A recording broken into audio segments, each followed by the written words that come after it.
Hello and welcome to Only Stupid Answers. My name is Sam Basher. And I'm DJ Wooldridge. And today we're talking about Harley Quinn, episode 208, Inner Parademons. Quickie synopsis? Not so quickie, it's actually a little longer this week. Harley and Ivy are feeling post-kiss awkwardness. Harley runs as far as she can from her feelings, and the running leads her all the way to Apokolips. Contrary to Harley, Ivy faces her feelings and Kite Man's parents head-on. Ivy feels the weight of her kiss with Harley and in turn doubles down on her relationship with Kite Man. Meanwhile, the president tells Gordon that in order to put Gotham back on the map, he must get rid of Harley Quinn. Bing, bang, boom. What a great episode. Yes. I've never seen someone deflect so hard. Like, as hard as she possibly could to get away from her feelings. This was amazing. This is my favorite episode of the season so far. Yeah, it's insane because I saw the episode was titled Inner Parademons, and I'm like, what? Like, how? Yeah. What, you know what I mean? Like, how are we going to get there? And I liked the setup. I mean, the only thing is, I think the only critique is you want more. Like, when they show Mr. Miracle, I was like, oh man, I actually want to spend some time with Mr. Miracle in this universe. Like, what is he doing? I thought with as relentless as this show is, so he's in classic, he's in a death trap, like how's he going to get out of this one? He's doing his show, and then she interrupts it to steal the mother box. I thought he was going to like drop into the spikes and they were just going to kill him right there. Yeah. Because the show clearly gives 0 Fs when it comes to that. Glad they didn't, because I still would like to see what they do with this show. But yeah, like she literally goes to a god, the evil devil god, to run away from her problems. I loved it. Also, how did she take out Mr. Miracle? Just a baseball bat to the face. Yes. Which I think is effective. I know he's like a god kind of, but yeah. I think a baseball bat to the face upside down would kill you. Not just like the trauma. Yeah. I think you might just drown. I think someone should let him. They'll get him. He'll come back. Yeah, Big Barda's around. She was lucky Big Barda wasn't around to like help him out.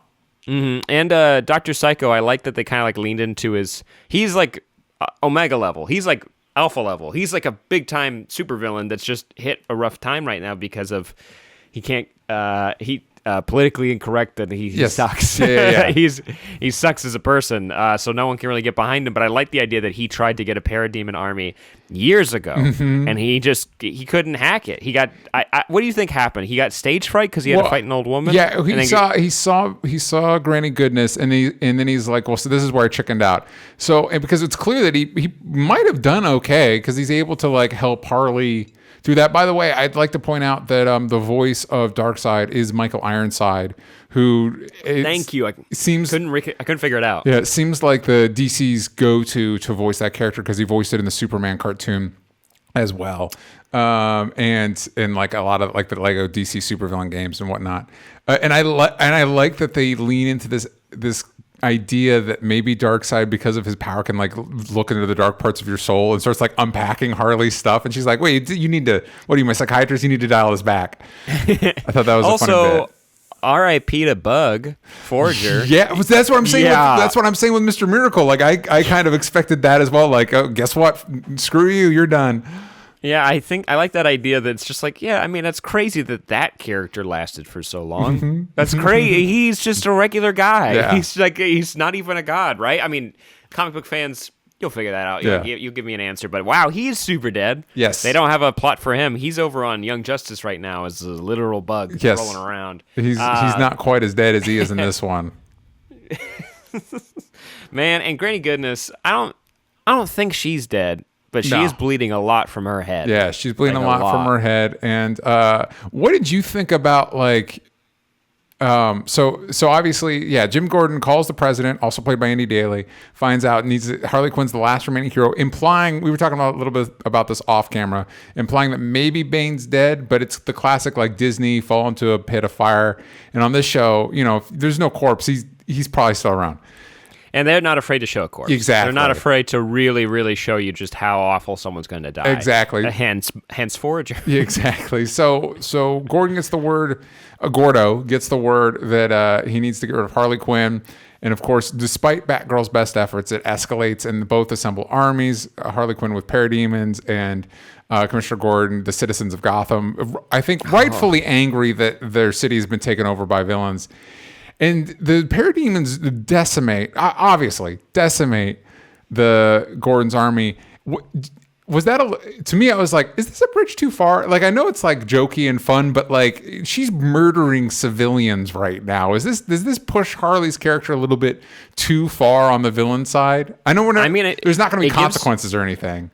No, I mean, you don't know. I mean, they went to court last week. They did. They went straight to prison. Court. They did go to court. And also, because like, there's to that point when Gordon's like, yeah, let's get Harley Quinn, and he hears cheers, and he's like, wait, is that for or against? Yeah, I think it's against. That was confusing how I worded it. Yeah, that like maybe it's more complicated. It also is kind of on Gordon because they're like, hey, just so you know, like she's got like a literal demon army that's coming, so I don't think a bunch of pedestrians are really going to be much against these flying monsters. But he still goes. You know, hey, it sets up something interesting. Will we deal with it? Maybe. The show is really played with the whole like new Gotham concept for a while, and it's taken them 7 episodes to even start getting close to some kind of normalcy, whatever that means for Gotham and the rest of the world, especially in the show. But I do like that it went to this point because they are both Ivy and Harley are, like it said in the synopsis, and like we saw, they're running away from their feelings. Ivy's doubling down with Kite Man and meeting his family and like really sticking it to him, and I really like that moment where I was like, oh, you know, you always like to see a partner stand up for their partner, like against their parents or like a sibling or like a boss or something. Any moment in a movie or TV show is really good. And if you wouldn't mind, I would actually like to read a comment from last week's review when we talked about the kiss, because that was an amazing moment that really floored me. This comes from Jacqueline, and this is a comment on that review. Hey, boy, people, lesbian viewer here. Couldn't agree more about how this has been one of the best episodes of this series. I also shared some concern over how Harley and Ivy's relationship would develop. I'm so happy it came to this emotional head in the way that it did, with subtle buildup neither were conscious of until suddenly everything just felt right. It's important to note that because intimacy is seen natural between women, many queer women don't recognize the feelings we have for other women until much later, and it can come across as just female friendship until we do. Hell, even then, it makes flirting a nightmare because you don't know if some ladies are also gay or just being super friendly. I think this show has done a really good job of showing how those feelings sprung from the most positive connection both Harley and Ivy had in their lives, and they just acted on raw emotion after escaping with their lives. And she goes on and she has a very thoughtful review for the episode. But Jacqueline, thank you for sharing your thoughts on the episode. Please continue sharing it, and we would love to hear from you guys. And we can also hear your reviews. That could actually be pretty fun on these reviews in the future, because we record these ahead of time, not the morning it comes out. So we could read from the previous week. But Jacqueline, thank you for opening up and sharing. We appreciate it, and I fully agree with your take on this episode. Very well put. But talking about Ivy for a second, the idea that man, I don't feel bad for Kite Man because he grew up wealthy. He's got the powers of a kite, and he's with Ivy. Yeah, he's doing all right. A solid 10, and he's a solid 4. 4. Yeah, a 4. 4's not a 3. Yeah, listen, a 4's not a 3. A 4's not a 3. 4's not a 3. It's still, I mean, if we're looking at the U.S. grading system, you're failing. But, overall, don't take your wins. And also, he's in, I imagine, it's animated, but I imagine he's in shape, right? Yeah. It could be the suit. Yeah, it could be the suit. It could be the suit. Could be the lining. But, maybe you need a good core to work those kites, Very good point. There's a lot that goes into the powers of a kite. But the idea that his parents both have pretty great powers. It's like freezing and then flight. Yes. Of course. Classic flight. And they're both very well off financially. They are so disappointed with who Kite Man is. Yeah. What's it? I feel so bad that why do I feel so bad? I was going to feel bad that I didn't know the name of the fictional character, Kite Man. I was like I forgot an actor or director's name. Listen, in a movie. I'm sorry. I'm so sorry, Kite Man. So I don't sorry. remember your name. You know what? That's fine. If you would, you can let us know in the comments. I'll let you know right now. His name is Charles Chuck Brown. Oh, man. Even his name is lame. Chuck Brown. Charlie Brown. His name's Charlie Brown. Oh, because kites. Because Charlie Brown flies a kite. Sure. Wait, for real? His name is Charlie Brown? I mean, his name is Charles Brown. His name is homage to the Peanuts protagonist, Charlie Brown. Fantastic. I'm very happy about that. And they've pulled very few bits that alluding to the Peanuts cartoon, which is surprising. Yeah. But you know Missed what? Opportunity, some might say. I would like Poison Ivy and Harley to talk, and I like that we get the episode of them dealing with it the way people do, by not talking, not communicating. And by the end of the episode, do we have it that Harley is being arrested? No, I mean she just surrenders. No, it just says she says Gordon wins, and she bails out on Ivy and just says, "I want to talk about your bachelorette party," which will probably be the next episode. Is the bachelorette party, which will probably be bachelorette party sounds really cool. Yeah, for villains. It'll probably be pretty tension filled. Maybe we'll get a return of Catwoman. Maybe Batgirl might be a part of it. It'll be interesting to see. Giganta maybe Lady Shiva maybe. Just maybe. Yeah, if we want to throw in a character we haven't seen yet. And they could do some of the lame ones, like what's that one? The bird one. Which bird one? Hawk woman? Hawk Magpie. Magpie. Oof, Magpie. Magpie. Yeah, Magpie. Not a cool one. No, Magpie. No. Ugh. They should do Magpie. This show should do Magpie. Man, she died hard in the Suicide Squad comic. She died real hard. She did. That's a bummer. But I like the idea of a bachelorette party, and there's drunken supervillains. They're probably there might be some truths being thrown around that might be a little tough to swallow. So I feel like it's not going to be long for us to have to deal with this, to deal with what it means, what that kiss mean. Maybe it doesn't mean anything, but I don't see the wedding happening. No, I don't see it happening. And I think we threw it out there last week. I feel like they could get some real mileage out of Kite Man ending up with Giganta. He likes powerful women. He does. Yeah. And I could also see like Catwoman, just because he'd be used. Yeah, he'd be a good getaway for her, maybe via Kite. His parents would be so disappointed though. Catwoman doesn't have any powers. Ooh, see that, and he'd want to stick it to his parents now because he's past trying to impress them.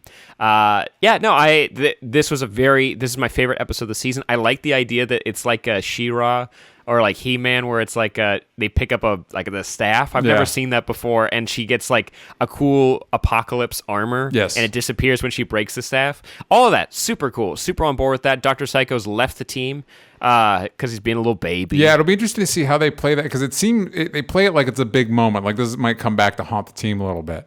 So it'll be interesting to see what he does, because still out there is Riddler powering them all. So maybe he might be able to collect who's left. Two-Face, possibly Bane. It'll be interesting to see how that goes. Yeah, Bane's probably going to be messed up. He's probably going to be angry and hurt, not just physically. Yeah, probably mostly emotionally. Mostly emotionally, but he did fall into a big pile of burning trash. I mean, it happens to the best of us, Yeah, and most of us don't get out of it too good. So anyways, I'm going to give this episode a solid 9.5 out of 10. I really liked it. Maybe even a 10 out of 10. I really enjoyed the way that they didn't handle the emotional problem that they've had their characters face. Yeah. And by doing so, they got to have one of the most epic shots this show's ever done. And the animation was top notch. This animation in this show is always very good. Yeah. But this was like Jason Praxis, remember him? Yeah. He was the elements of his powers were really cool, and they were very epic. So seeing that on this scale was pretty cool. Gotham's going to be pissed, but I'm excited to see what happens in the future. I think, you know what? A 10 out of 10. Nice. Really liked it. I liked it as well. I'll give it a 9 out of 10. I thought it was really cool, and I like where the show's going. Ooh, just had a little sip of coffee, gang. Ooh, sip that coffee. We want to hear. Oh, go ahead. Yeah, for everybody at home, take a nice sip of that coffee. Enjoy. Wake up, watch Harley Quinn, then come on over to our review, write your review of this episode, and we will read it next week. I would like to. So, write something cool, and I'll read it on here. Maybe throw some compliments in there. That would maybe put you ahead of the rest of the pack. So just throwing that out there. Just throwing that out there. Putting it out there. Hey, patreon.com/onlystupidanswers, low as $5 a month. Help support the show. We appreciate anyone who can. Or if you just follow us on Twitter @SamBasher. DJ Talks Trash. @OnlyStupidAnswers. Yank out the vowels from stupid. Bing, bing, boom. Doing our back and forth a little ping-ponging probably doesn't work as well with the delay. We probably step on each other's voices more. It doesn't sound like it, but then when I watch the recordings, it's always a little I think that one worked well. We'll see how as the day goes on, how it plays out. Hey, give a shout out to DJ for editing these together in the comments down below, and we will see you, gangs. Did I say gangs? We'll see you, gangs. Next time. Bye-bye. Bye. Bye.